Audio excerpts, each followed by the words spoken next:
Hindi po ako pabor na mag-boyfriend at girlfriend po si Cassie at Chloe. Hello, sa loob ng management, sila pa talaga. Dinaig pa nila ang minamag ko 4 years kasi Chloe kakapasok lang sila na agad. Hindi po ako pabor na mag-boyfriend and girlfriend si Cassie tsaka si Chloe. Ano yun, pumasok lang si Chloe para makipag-boyfriend-boyfriend dito? Eh, bawal yun. Andito sila para mag-work, ba't may pag-ganon? Para sa akin, hindi po ako pabor na maging magjowa si Cassie and Chloe dito sa loob ng Rancov Management. Ang weird kasi tingnan na parang si Chloe pa talaga yung nag-propose kay Cassie. Sa sobrang tagal namin ni Mitch dito, 3 years, dinaig pa tayo, di ba?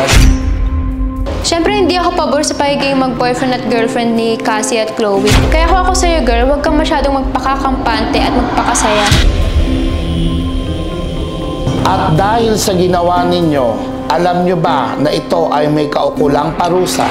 At dahil dyan, ikaw, Cassie and Chloe, ay pinapatawan ko ng